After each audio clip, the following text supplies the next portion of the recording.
ಎಲ್ರಿಗೂ ನಮಸ್ಕಾರ. ಇವತ್ತು ಈ ವಿಡಿಯೋದಲ್ಲಿ ಶ್ರೀ ಹೊರನಾಡು ಅನ್ನಪೂರ್ಣೇಶ್ವರಿ ದೇವಸ್ಥಾನದ ಬಗ್ಗೆ ತಿಳ್ಕೊಳ್ಳೋಣ. ಈ ದೇವಸ್ಥಾನಕ್ಕೆ ನಾವು ಶೃಂಗೇರಿಯಿಂದ ಹೋಗಿದ್ವಿ. ಶೃಂಗೇರಿಯಲ್ಲಿ ಫಸ್ಟ್ ದರ್ಶನ ಮಾಡಿಕೊಂಡು ಅಲ್ಲಿಂದ ನಾವು ಹೊರನಾಡಿಗೆ ಹೊರಟಿದ್ದೀವಿ. ನಮಗೆ ಡೈರೆಕ್ಟ್ ಬಸ್ಸುಗಳು ಸಿಗಲಿಲ್ಲ. ಆವಾಗ ಡೈರೆಕ್ಟ್ ಬಸ್ ಇರುತ್ತೆ, ಬಟ್ ಟೈಮಿಂಗ್ಸ್ ಪ್ರಕಾರ ಇರುತ್ತೆ. ಅದಕ್ಕೆ ನಾವು ಅಲ್ಲಿಂದ ಬಾಳೆಹಣ್ಣೂರು ಬಸ್ ಸ್ಟಾಪ್ಗೆ ಹೋಗಿದ್ವಿ. ಬಾಳೆಹಣ್ಣೂರಿಂದ ಕಲಶಕ್ಕೆ ಹೋಗಿ ಕಲಶದಿಂದ ಹೊರನಾಡು ಬಂದ್ವಿ. ಸೊ ನೀವು ಯಾವಾಗಾದರೂ ಶೃಂಗೇರಿಯಿಂದ ಡೈರೆಕ್ಟಾಗಿ ಸಿಕ್ಕಿಲ್ಲ ಅಂದರೆ ಬಾಳೆಹಣ್ಣೂರು, ಅಲ್ಲಿಂದ ಕಲಶದಿಂದ ನಿಮಗೆ ಬಸ್ಸಸ್ ಅನ್ನೋದು ಸಿಗುತ್ತೆ. ಪ್ರೈವೇಟ್ ಬಸ್ಸಸ್ ಆಲ್ಮೋಸ್ಟ್ ಅವೈಲೇಬಲ್ ಇರುತ್ತೆ. ಸೊ ನಾವು ಇಲ್ಲಿ ಬಂದಿದ್ದ ತಕ್ಷಣ ಇನ್ನೊಂದು ನಾನು ಹೇಳಬೇಕಾಗಿರೋದೇನೆಂದರೆ, ಇದು ತುಂಬ ಘಾಟ್ ರೋಡು. ಅಂದರೆ ಲೈಕ್ ಶೃಂಗೇರಿ ಆಗಿರ್ಬೋದು, ಹೊರನಾಡು ಆಗಿರ್ಬೋದು, ತುಂಬ ಘಾಟ್ ರೋಡ್ ಇರುತ್ತೆ. ಸೊ ನಿಮ್ಗೇನಾದರೂ ವಾಮಿಟ್ ಸೆನ್ಸೇಷನ್ ಇದ್ದರೂ, ಇಲ್ಲ ನಿಮಗೆ ಅಭ್ಯಾಸ ಇಲ್ಲ ಈ ಥರ ಬರೋದು ಅಂದರೆ ಬೆಟರ್ ನೀವೇನಾದರೂ ವಾಮಿಟ್ ಟ್ಯಾಬ್ಲೆಟ್ಸ್ ಆಗಿರಲಿ ಆ ಥರದ್ದು ತಗೊಳ್ಳೋದು ಒಳ್ಳೆಯದು ನಿಮಗೆ. ಬಿಕಾಸ್ ಹ್ಯಾಬಿಟ್ ಇಲ್ಲ ಅನ್ನೋರಿಗೆ, ನಮ್ಮ ಎಕ್ಸ್ಪೀರಿಯನ್ಸ್ ಪ್ರಕಾರ ನಮಗೆ ತುಂಬ ಬಸ್ಸಲ್ಲಿ ಬರೋವಾಗ ಬಸ್ಸು ಹಿಂಗೆ ಸುತ್ತಕೊಂಡು ಬರ್ತದಲ್ಲ, ತುಂಬ ಘಾಟ್ ರೂಟ್ ಇರ್ತದೆ, ಅದರಿಂದ ತುಂಬ ತೊಂದರೆ ಆಯಿತು. ಅದಕ್ಕೆ ಇನ್ಫಾರ್ಮ್ ಮಾಡ್ತಿದ್ದೀನಿ. ಸೊ ಇದು ಬಂದುಬಿಟ್ಟು ಶ್ರೀ ಭಕ್ತ ನಿವಾಸ ವಸತಿ ಗೃಹ ಅಂತ. ಇದು ಟೆಂಪಲ್ ಕಡೆಯಿಂದ ನಮಗೆ ಅಂದರೆ ಸಸ್ತಾದಲ್ಲಿ ರೂಮ್ಸ್ ಅನ್ನೋದು ಸಿಗ್ತದೆ. ಇದು ಬಿಟ್ಟು ನಮಗೆ ನೇತ್ರ, ಭದ್ರಾ, ತುಂಗ ಇದು ಇನ್ನಂದರೆ ಪ್ರೀಮಿಯಮ್ ಆಗಿ ಬೇಕು ರೂಮ್ಸ್ ಅಂದರೆ ಅವೈಲಬಿಲಿಟಿ ಇರ್ತದೆ. ಸೊ ನಾವು ವೆಬ್ಸೈಟಲ್ಲಿ ಸರ್ಚ್ ಮಾಡಿಬಿಟ್ಟು ಕಾಲ್ ಮಾಡಿದ್ರೂ ಅವರು ಇನ್ಫಾರ್ಮ್ ಮಾಡ್ತಾರೆ. ಸೊ ಆನ್ಲೈನ್ ಬುಕ್ಕಿಂಗ್ ನಾವು ನೋಡಿದ್ವಿ, ಬಟ್ ಆನ್ಲೈನ್ ಬುಕ್ಕಿಂಗ್ ಸಿಗಲಿಲ್ಲ. ಬಟ್ ಡೈರೆಕ್ಟಾಗಿ ಅಲ್ಲಿಗೆ ಬಂದ ಮೇಲೂ ನಮಗೆ ರೂಮ್ಸ್ ಅನ್ನೋದು ಅವೈಲೇಬಲ್ ಇದ್ದರೆ ನಮಗೆ ಕೊಡ್ತಾರೆ. ಸೊ ಈ ಕ್ಷೇತ್ರದ ಇತಿಹಾಸ ಏನು ಅಂತ ಹೇಳಿದ್ರೆ, ಈ ಕ್ಷೇತ್ರದಲ್ಲಿ ಜಗದ್ಗುರು ಆದಿಶಂಕರಾಚಾರ್ಯರು ಅನ್ನಪೂರ್ಣೇಶ್ವರಿ ದೇವಿಯ ಆರಾಧನೆಯನ್ನು ಪುನರ್ಜೀವಿಸಿಕೊಳ್ಳು ಶ್ರೀಚಕ್ರವನ್ನು ಪ್ರತಿಷ್ಠಾಪನೆ ಮಾಡಿದ್ದಾರೆ ಅಂತ ಇಲ್ಲಿ ನಂಬಿಕೆ ಇದೆ. ಸೊ ಅದಕ್ಕೋಸ್ಕರನೇ ಇಲ್ಲಿ ಅಮ್ಮನ ಅನ್ನಪೂರ್ಣ ದೇವಿ ರೂಪದಲ್ಲಿ ಪೂಜೆ ಮಾಡ್ತಾರೆ. ನಾವು ಹೋಗಿದ ಮೇಲೆ ಡೈರೆಕ್ಟಾಗಿ ದರ್ಶನ ಮಾಡ್ಕೋಬೋದು. ನಾವು ಹೋಗಿರುವಾಗ ತುಂಬ ರಶ್ ಏನಿರಲಿಲ್ಲ. ಬಿಕಾಸ್ ನಾವು ಹೋಗಿದ್ದು ಅರೌಂಡ್ 3 o'clock ಆಗಿತ್ತು. ಆ ಟೈಮಲ್ಲಿ ಯಾವುದೂ ರಶ್ ಇರಲಿಲ್ಲ.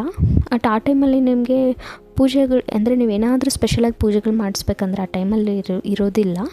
ಸೊ ಅದಕ್ಕೆ ನೀವೇನಾದರೂ ಮಾಡಿಸ್ಬೇಕಂದ್ರೆ ಸಂಜೆ ಅಥವಾ ಬೆಳಗ್ಗೆ ಟೈಮಲ್ಲಿ ಮಾಡ್ಬೋದು. ನಾವು ಫಸ್ಟ್ ದರ್ಶನ ಪಿಂಕ್ ಥರ ಮಾಡಬೇಕು ಅಂದರೆ ಚಿಕ್ಕ ಪುಟ್ಟ ಶಾಪ್ಸ್ ಇದೆ, ಮಾಡ್ಬೋದು. ದರ್ಶನ ಮಾಡ್ಕೊಂಡಿದ್ದ ನಂತರ ನಾವು ಇಲ್ಲಿಂದ ದರ್ಶನ ಮಾಡ್ಕೊಂಡಿದ್ದ ನಂತರ ನಾವು ಆ್ಯಕ್ಚುಲಿ ತುಂಬ ಟಯರ್ಡ್ ಆಗೋದ್ರಿಂದ, ನಾನು ಹೇಳಿದ್ನಲ್ಲ ಘಾಟ್ ರೋಡಲ್ಲಿ ತಯಾರಾಗೋದ್ರಿಂದ ನಮಗೆ ರೆಸ್ಟ್ ಮಾಡಬೇಕು ಅನ್ನಿಸ್ತು. ಬಿಕಾಸ್ ನಾವು ಡೈರೆಕ್ಟಾಗಿ ಇಲ್ಲಿಂದನೇ ಬ್ಯಾಂಗ್ಳೂರಿಗೆ ಬಸ್ ಬುಕ್ ಮಾಡಿದ್ವಿ, KSRTC ಬಸ್ಸು. ಸೊ ಆ ಬಸ್ ಬರೋದಕ್ಕೆ ನಮಗೆ ಇನ್ನೂ 9 ಗಂಟೆ ಟೈಮ್ ಇತ್ತು ನೈಟು. ನಾವು ದರ್ಶನ ಎಲ್ಲ ಮುಗಿಸ್ಕೊಂಡು ಭದ್ರಾ ನಿವಾಸಲ್ಲಿ ಒಂದು ರೂಮ್ ತಗೊಂಡ್ವಿ. ಇದು ನಮಗೆ 500 ರೂಪೀಸ್ ಬಿತ್ತು. ಆ್ಯಕ್ಚುಲಿ ಆ ಟೈಮಲ್ಲಿ ನಮಗೆ ಫುಲ್ ಡೇಗೆ ಅವಶ್ಯಕತೆ ಇರಲಿಲ್ಲ. ಸೊ ಅದಕ್ಕೋಸ್ಕರನೇ ನಾವು ರೂಮ್ ತಗೊಂಡು ಸ್ವಲ್ಪ ರೆಸ್ಟ್ ಮಾಡೋಣ, ತುಂಬ ಟೈರ್ಡ್ನೆಸ್ ಆಗ್ತಿದೆ ಅಂತ ತಗೊಂಡ್ವಿ. ರೂಮ್ ಮಾತ್ರ ತುಂಬ ಚೆನ್ನಾಗೇ ಇದೆ. ನಾವು ಕೊಡೋ ಪ್ರೈಸ್ಗೆ ಈ ರೂಮ್ ಅಂತೂ ತುಂಬ ಕ್ಲೀನಾಗಿತ್ತು.